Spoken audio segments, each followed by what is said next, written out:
야 17, 18부터 뭔가 이상한 얘기 하지 않아요? 속 울렁거린단 말 안 해요? 머리 아프단 말 안 해요, 애기? 엄마 아빠 이거 다 알고 있는데 왜 모른 척하지?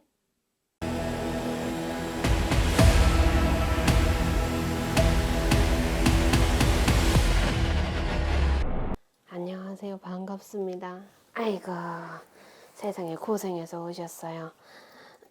성함이랑 나이가 어떻게 되세요? 오늘 제 걸 보러 온 건 아니고 딸 때문에 왔는데 딸 걸 드려야 될까요? 아니면 딸 거 주세요. 딸이 지금 애기 사진 주세요. 여기 사진 좀 보여드릴까요? 딱 얼굴 봤을 적에 내 심장을 치는 게 뭐냐면, 아, 이대로 죽으면 차라리 나을까, 몸뚱이가? 첫 번째. 자, 두 번째. 엄마 아빠 이거 다 알고 있는데 왜 모른 척하지? 모른 체 하지 말고 그냥 탁 떠놓고 얘기해봐요. 야, 밤만 되면 잠 못 자잖아요. 밤만 되면 미쳐요. 네 맞아요. 마치 막 밤도깨비 마냥 돌아다니고 집안에서도 마찬가지. 네. 갑자기 아무것도 안 먹다가 갑자기 배고프다고 막 걸신 들리는 것처럼 먹고. 자, 이 집에 위암으로 가신 양반 누구예요? 옛날에 그 할아버지가 그러셨다는 것 같아요. 그 윗대 할아버지가. 에휴, 우리 애기 속 울렁거린단 말 안 해요? 머리 아프단 말 안 해요, 애기? 해요. 특히 밤만 되면 심해지고요. 그래서 지금 병원도 정신과 치료도 데리고 다녀봤고, 그래서 뭐 병원 선생님은 조현병이라고 얘기는 하시는데 치료가 되지 약을 먹어도. 아무것도 안 돼요. 왜냐? 얘 눈을 보면 이건 어디 가서 신받아라예요. 저희는 지금 병인 줄만 알고 있었거든요. 밤만 되면 막 헛소리를 하고 허공을 보고 막 떠들고 이래서 병이라고만 생각을 했는데. 잘 생각해봐요. 야 17, 18부터 뭔가 이상한 얘기 하지 않아요? 맞아. 이상하다는 얘기는 뭐냐면 갑자기 앞날에 뭔가 이럴 것 같아 저럴 것 같아 하면서 이때부터 아마 시작이 됐을 거예요, 야가. 맞아요. 고등학교 2학년 막 올라갈 무렵부터 그랬던 것 같아요. 그리고 갑자기 심해진 게 2, 3년 전서부터 다 그래요. 맞아요. 그거 알면서도 왜 모른 척해요? 왜 한 번도 왜 애기 말을 집중해주지 않았어요?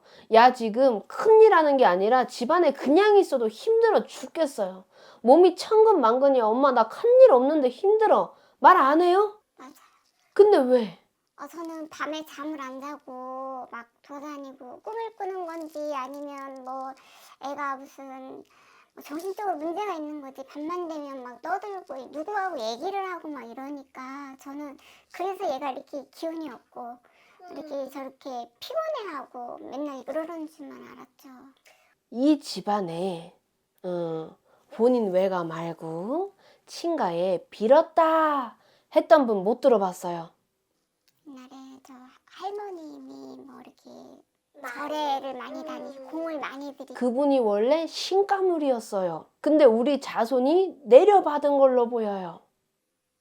그러면 애가 정신적으로 문제가 있었던 게 아니고 그러면 이렇게 선생님처럼 이런 일을 해야 된다라는 말씀. 여기서 한다긴다 딱 말할 수는 없지만 신령님이 점지한 자손님이 분명하고, 자 뚜껑을 까봐 열어봐야 알아요. 진짜 신인지 불려도 되는지 안 되는지. 더 경험이 많고 연륜이 있고 더 올바른 길로 잡아줄 수 있는 선생님을 몇 분 찾아가서 우리 애기한테 어떤 선생님이 좀 마음에 들어 해서 좀 물어봐서, 그리고 한번 찾아뵈서 문을 한번 두드려 보세요. 혼자 집에 있고 혼자 있으면서 드는 생각이 뭐냐, 자존심이 무지하게 강해요, 얘가. 근데 그 자존심이 깎이고 깎여서 내가 이제 뭘 할 수 있지? 왜 이렇게 몸이 천근만근이지? 가마도면 머리 깨질 것 같고 속도 안 좋고, 내가 갑자기 왜 그러지? 내 건강에 진짜 문제가 있나? 근데 너무 힘들 때는 어때요? 그냥 다 놔버리고 싶어요, 애기 솔직한 심정이. 근데 애미한테 말 못해. 짐덩이가 되니까. 엄마 아빠 앞에서는 어때요? 좋은 모습만 보여줬어야 되는 자손이니까. 그러면 애를 살리려면 이 길밖에 없는 거죠. 지금 병원을 몇 년을 다녀도 아무 소용이 없는 거고, 진짜 어떨 때 밤에 막 말할 때 보면, 혼자 말할 때 보면 소름 끼치게 얘기할 때도 있고 막 이렇거든요. 안 받으면 죽어는 아니에요.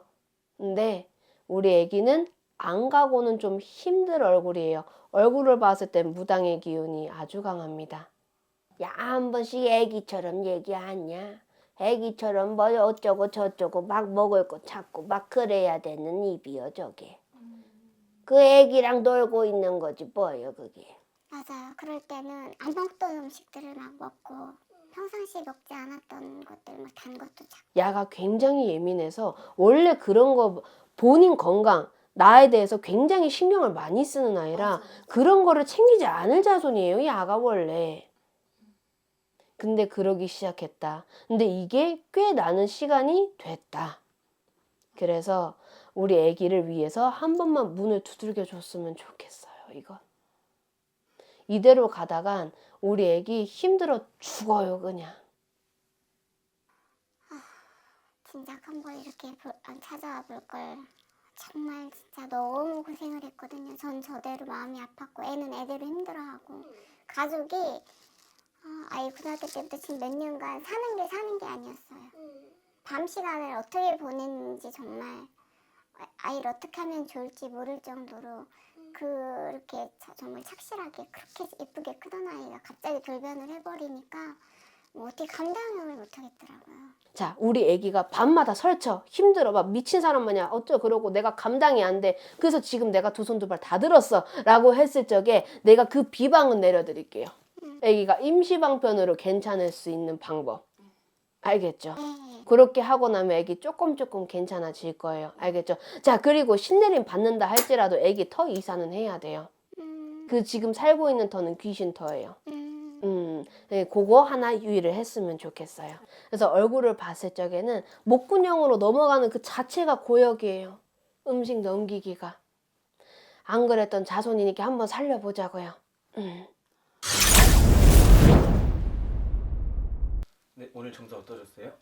아이가 이렇게 몇 년간, 10년 가까이 고등학교 때부터 지금 한 8년, 9년 정도 이렇게 혼자서 힘들어하고 아파하는 거 보면서 아, 이건 아니다 싶다 이렇게 생각을 하고 아이부터 살려야 되겠다는 생각이 들더라고요. 저는 엄마니까.